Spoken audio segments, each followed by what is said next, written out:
The Urbanist is brought to you in association with the Department of Culture and Tourism, Abu Dhabi.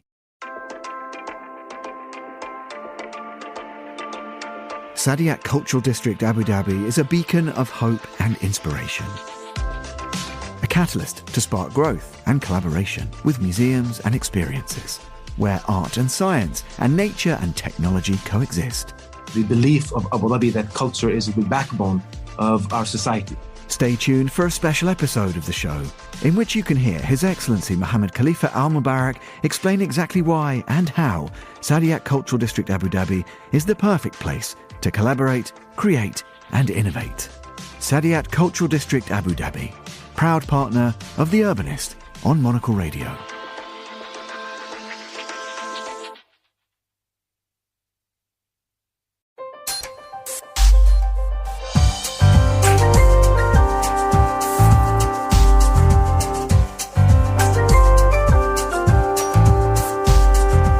Hello and welcome to The Urbanist, Monocle's programme all about the built environment. I'm your host, Andrew Tuck. Coming up.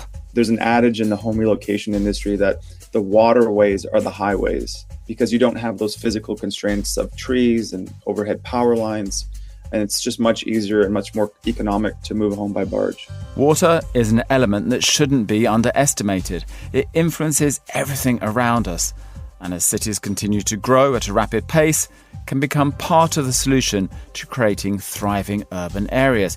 Can floating cities, for example, be the solution to rising sea levels? This week, we decided to explore a few ways that architects are embracing waterways. From a Danish practice that specialises in maritime architecture and floating structures, to a Canadian studio which, rather than demolishing homes to make space for their development, is relocating them down the river to communities in need. Plus, we meet an architect proposing a paradigm shift in waterfront design to help mitigate the effects of rising sea levels. All that coming up over the next 30 minutes, right here on The Urbanist with me, Andrew Tuck.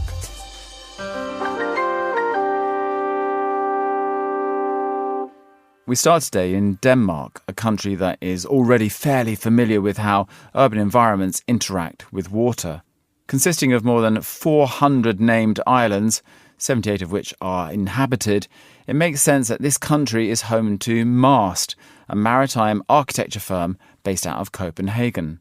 Mast's vision is to improve the relationship between the city and the sea, and joining me now is one of its founders, Australian-born architect Marshall Blecher. Marshall, thank you for being here. Now, your company seems to be rather affectionate about building on water. Tell us a little bit about the motivation behind what you do at Mast. So I started Mast around 3 years ago with a colleague from Denmark, Mamas Marbio. And we had this instinct that there was going to be more focus on the relationship between cities and the sea. In Copenhagen in particular, there's been a lot of urban flooding recently, and that's only going to get worse with sea level rise. And simultaneously, there's an increased interest in sort of alternative ways of living and living on the water. So we founded Mast to sort of help reconnect cities to the sea and to start to imagine what we could do with these massive resources which exist in almost all cities, the waterways that they're sort of so often built around. Well, let's take the first element of that. Do you think this is the biggest motivator, the notion that actually if you have buildings or islands or projects that can move up and down with the tides, that you're ensuring yourself a little bit against climate change, that you're adding some resilience to your architecture? Is that one of the key reasons that people come to see you? I think actually the key reason is because people like to live on the water. I think it's only an added benefit that it's sort of more resilient to sea level rise and flooding. So I think the biggest reason is people enjoy living on water, enjoy being around water, and it's sort of a unique way of life, I guess. I think one of the increasing motivators is sort of an alternative to land reclamation. So there are big projects happening all around the world at the moment where cities are reclaiming land from the sea by pumping vast amounts of sand to create new land. And we think floating buildings are a viable alternative to that sort of incredibly damaging practice. So tell me, in somewhere like Copenhagen, where I know you're doing projects all over, but if you take somewhere like Copenhagen, what are the pluses and the minuses? You know, are people concerned that this isn't pumping sand into the sea to build fake islands? But it still is putting infrastructure into the water, which I presume some people are resistant to. But the positives, is Copenhagen short of land to build on? Is this cheaper than sometimes building on land? I think it's a double-edged sword. So we're at a sort of inflection point at the moment where there's a massive increase in interest in living on houseboats, for example. In the past, it's been a sort of marginalized activity. It's usually been people from the fringes building their own houseboats out of old ships. It's more and more becoming something for the upper classes, people with a lot of money who can afford to get these sort of quite limited spots around the city. So I am afraid, and we talk a lot about this at Mast, of this tendency getting a little bit out of hand. The same thing is happening in London, where you get people spending millions of dollars on floating houses rather than houseboats. And we definitely don't want to see cities like Copenhagen filling up with concrete and steel houses and apartment blocks. But I think there are certain cases and certain places where it definitely makes sense to build on the water. As mentioned, there's a lot of land reclamation projects. For example, in Copenhagen, they're currently developing what will be the largest artificial island in Europe. Hectares of new land are being reclaimed from quite deep sea. So I think in cases like that, where you can provide actually more affordable alternative, which is also more flexible, it can really make sense. But we've got to be careful that it doesn't just get out of hand and become, fill our waterways with floating buildings, because I don't think anybody wants that to happen. Just when you come to build a project, who has the technology, the know-how, the nous of what you need to do? I presume that many traditional builders wouldn't exactly know where to begin. And even just like connecting yourself to the services and things, asking the electricity company or the phone company to run a wire out to a distant floating island, I presume sets up some challenges as well. So who are your traditional partners when you decide to build one of these projects? We've actually started doing a lot of projects with the city of Copenhagen, the municipality of Copenhagen. They see a massive interest in sort of different ways to use the harbour. So we started doing a lot of public-facing projects. We've done floating saunas and lookout points and public piers. And then we also work with companies, obviously, who are interested in setting up businesses on the harbour, and then private individuals who want to make houseboats. So we have a pretty unique setup here in the harbour in Copenhagen. Our office is in one of the last sort of active shipbuilding yards in the city. Most of them have left the city and moved overseas. But we have a small little Klondike here with a team of boat builders and carpenters who we work closely with to build most of the projects we do in Copenhagen. So they have the knowledge to build on water.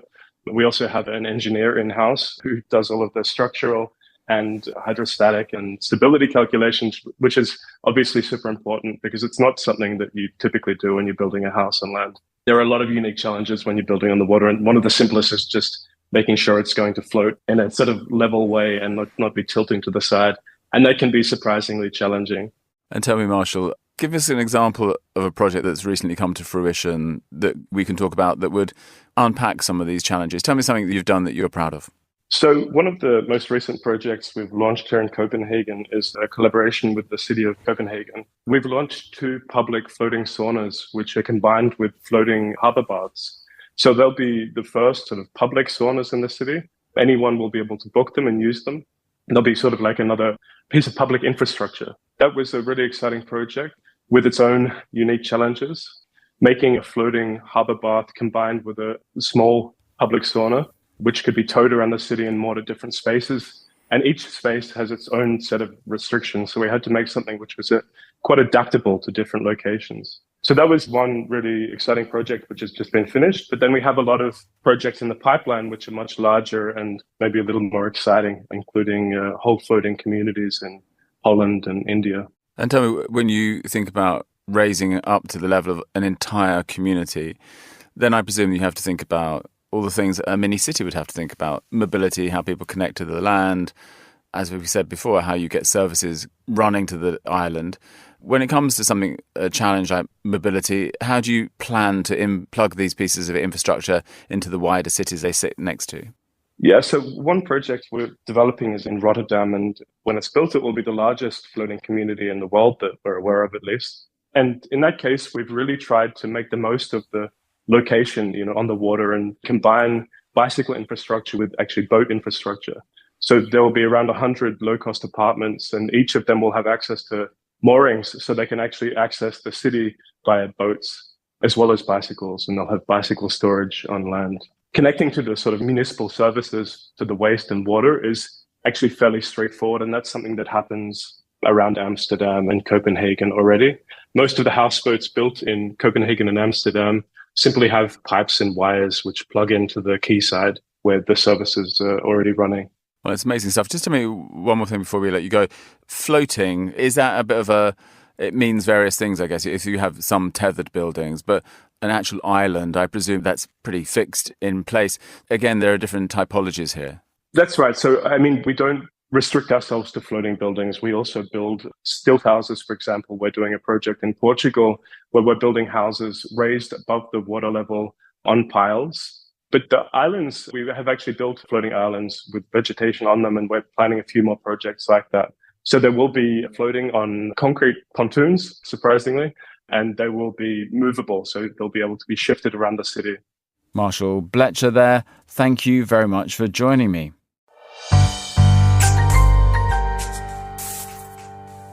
Well, the way in which our architecture and urban environments interact with water is changing with the tides. As sea levels rise, the way in which we approach coastal urbanism requires a rethink. And that is exactly what architect Weston Wright proposes to do in his recent book, More Water, Less Land, New Architecture. Weston recently joined up with Monocle's David Stevens to discuss this paradigm shift. Let's have a listen in. I had an opportunity, harkening back to 2014, to design a project along the seacoast of Boston's Inner Harbor. The property was initially 13 acres, and by the time I found it, it had diminished to 11 and a half. After looking at the regulatory requirements for building the new building on this vacant piece of property that was already being afflicted by wave action and sea level rise relative to erosion, we were required to provide 3 to 7 feet of fill to elevate the first floor. And I wondered to myself, is there a better way not to disrupt the natural ecology and seemingly the natural occurrence of sea level rise, right? Because we are not going to be able to stop that. And so what would that look like then if the architecture were to remain in place? You don't integrate any strategies to prevent the water from coming in. You simply let it come in and let it stay. And of course, that then set up some constraints that would delineate the characteristics of a future architecture.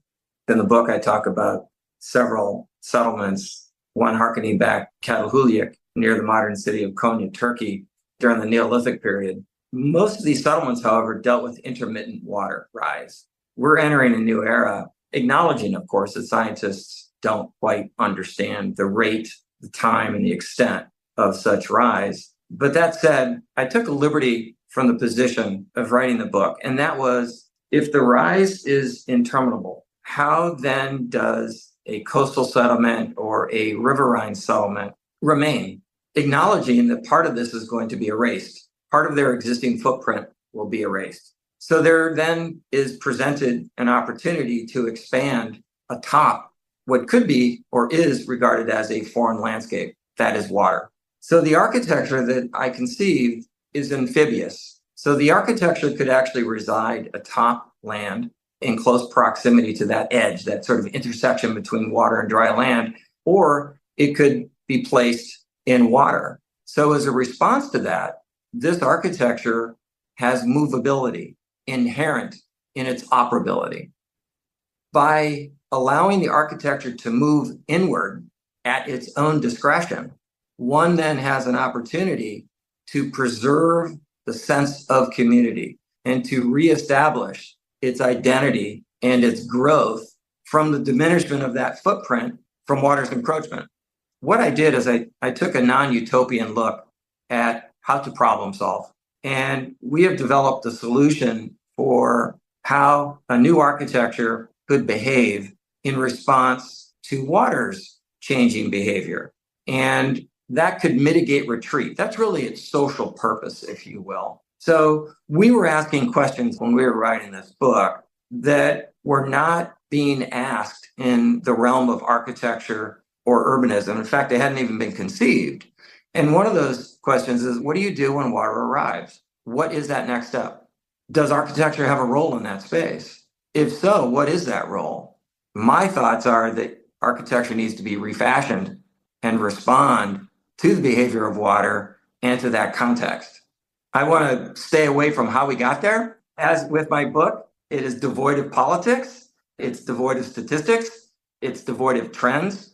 The book is written for the long term, how this is evolving, and posits an idea as a solution to work with architecture, a new type of architecture, to enable us to continue our coastal living.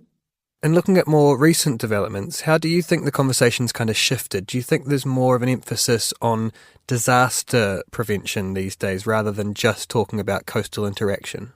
I mean, the short answer is, in my view, is yes, but there's a disjuncture between what science is aware of and society. I'm working with somebody right now that's part of the World Resources Institute and also the United Nations, and they've made this statement, which is rather distressing, that they feel that the United States is still 10 years away from grasping the plight from sea level rise. And I understand that. You know, you're not going to be invited back to the cocktail party if you start doing a deep dive of this, because it's depressing and you feel helpless. I think people are, to answer your question directly, aware of this. And I think more so, disasters do highlight the worry, but I still don't think it's been fully understood. And so I think architecture can step in here and begin to problem solve and offer as an option to those individuals and businesses that it's important for and to reside at that edge. Well, for those still left at the cocktail party, do you maybe have any examples of any cities or even non-urban areas that are doing this sort of coastal interaction thing really well? Well, there are none, which really brings up an interesting question. So all of the coastal settlements, Boston, New York, etc., once water arrives, what do you do with those existing buildings? Particularly in Boston, if you're dependent upon shipping containers, how do they access the shore? I mean, one way obviously is to start tearing down some of these buildings and you create a pathway. But in general, the population of all of these buildings, who pays for their removal and deconstruction and material reuse? So these are other questions. Again, going back to the cocktail party, I mean, I'm not getting a second glass, right? I'm being escorted out, and I don't have the answer to a lot of these things, but through discovery and research and conversation with folks that are on this edge, that built buildings and structures that they thought would be habitable for the long term, are finding out that that's just simply not the case. So there are still a lot of unknowns, but the exciting part about this prototype, this wet typology, is that it does offer an option to mass inland retreat. That's huge.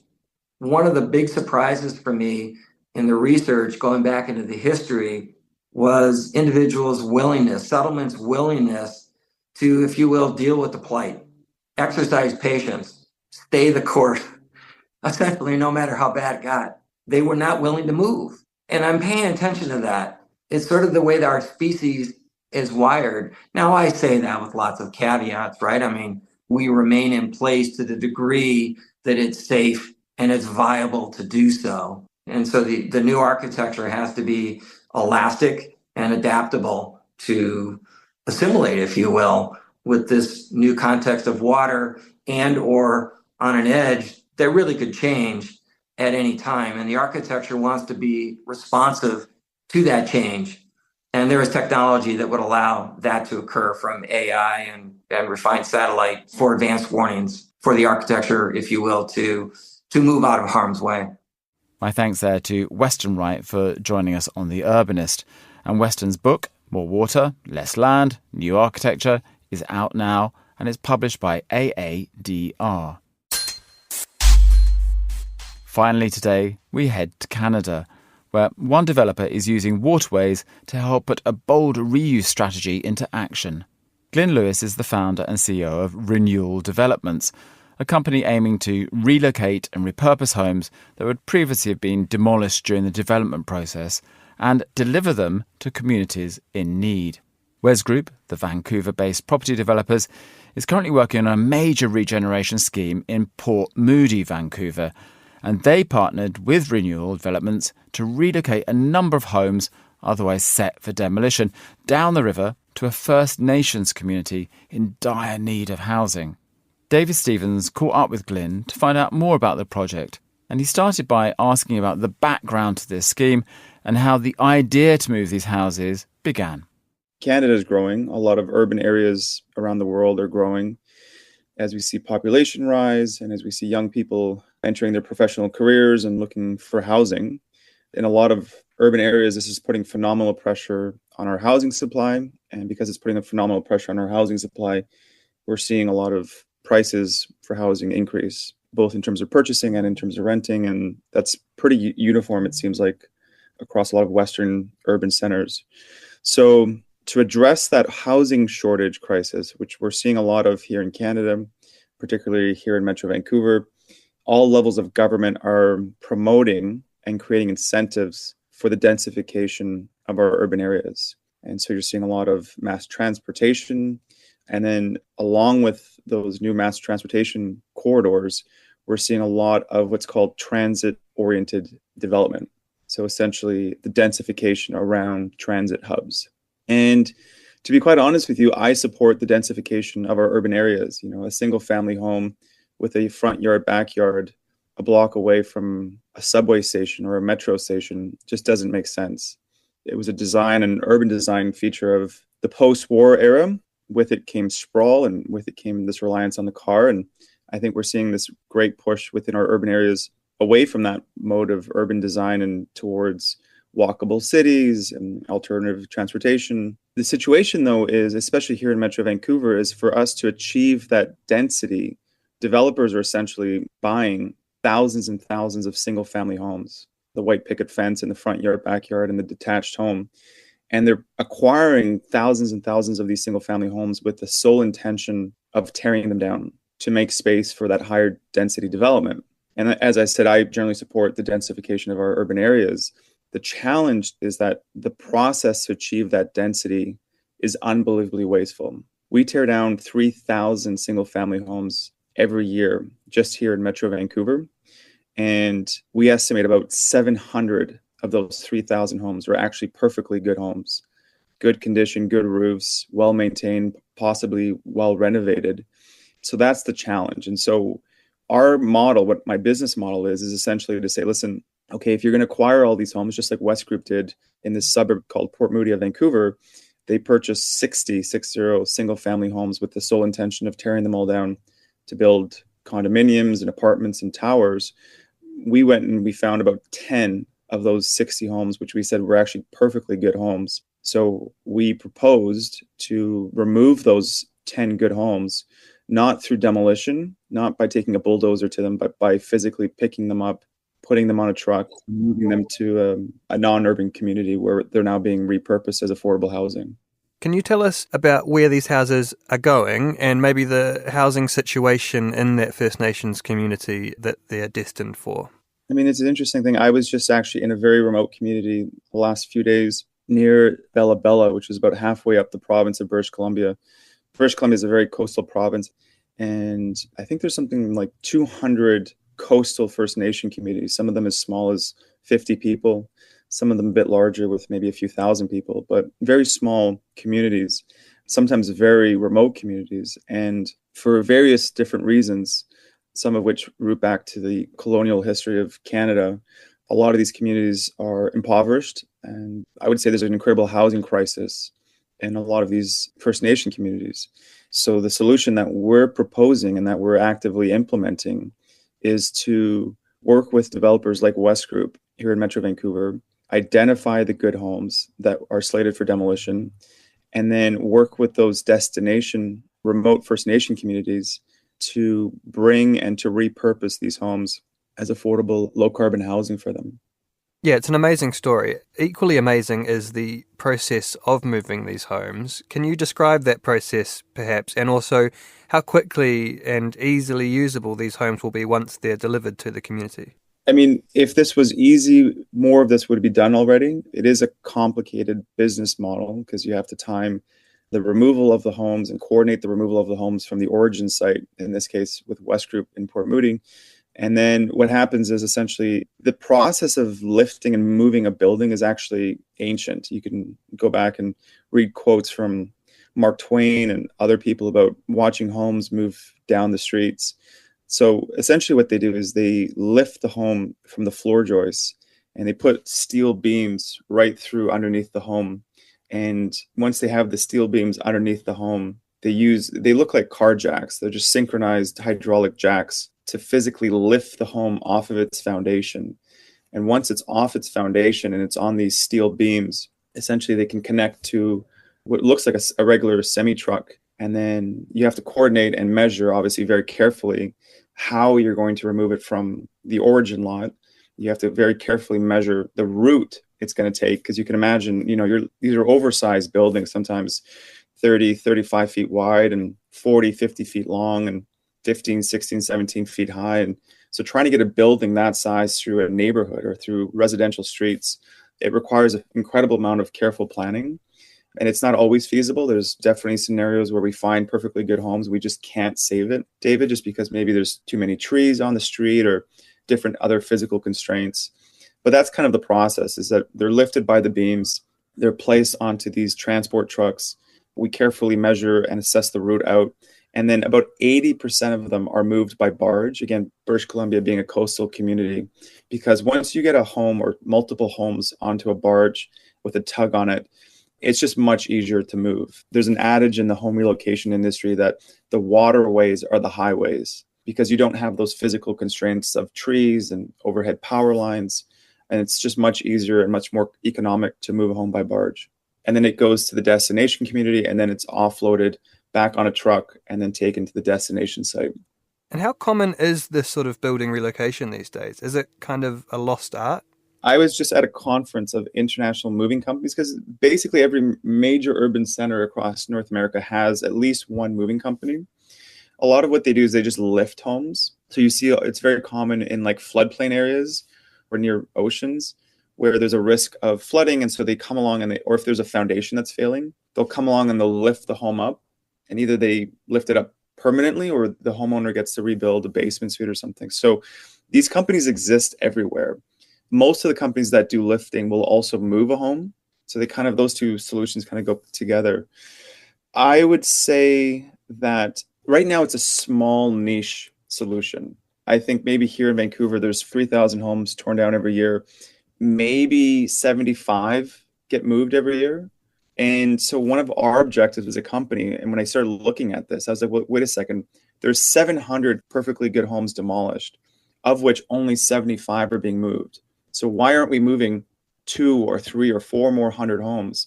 And I think that's a lot of what we're trying to solve in our business model, is how do we make this as simple and efficient, both for the developer, but also for the receiving community? And if we can make this more simple and efficient for both of those parties, I really believe we could be moving 200-300 homes a year in a few years. How much of a factor is this sort of reuse model when you're approached by developers? Is there a high awareness for this in the industry at the moment? We talked about how wasteful it is that these 3,000 homes are demolished every year here in Metro Vancouver.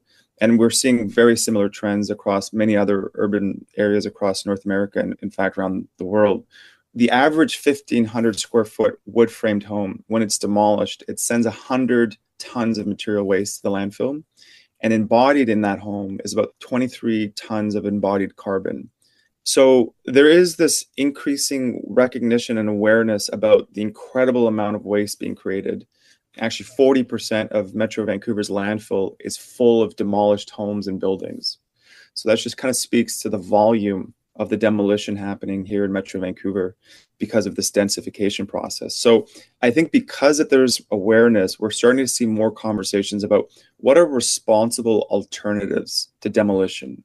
And one of my personal objectives, David, is a paradigm shift around this thinking of waste, especially within the built environment. I think for a paradigm shift to happen, we need to change culture, and we need to change behaviors, and we need to change policy to create the right incentives. And I think as we do these test cases and these pilot examples like we did with West Group, I think it raises the awareness and it furthers the conversation that there are responsible alternatives to demolition. The tried and tested alternative is deconstruction, but a higher use would be to save the entire building. And that's where the home relocation is a responsible alternative. And so to answer your question, I think through a lot of these conversations and a lot of these great pilot case studies, I'm getting a lot more phone calls from developers who are like, that makes a lot of sense, Glenn. How does this work? And can we do this? Because we have a land assembly of 5 or 10 or 20 homes. And so I think one of the great things about the West Group project is it's really created this opportunity in this space to further these ideas. Glyn Lewis there in conversation with David Stevens. And that's all for this week's episode of The Urbanist. You can get new editions of the show every week. Just follow us through your favourite podcast provider, and you can also subscribe to Monocle magazine for regular reports on all things design, architecture and urbanism. Just visit monocle.com. The Urbanist is produced by Carlotta Rebello and by David Stevens, who also edits this show. I'm Andrew Tuck. Goodbye, and thank you for listening, City Lovers.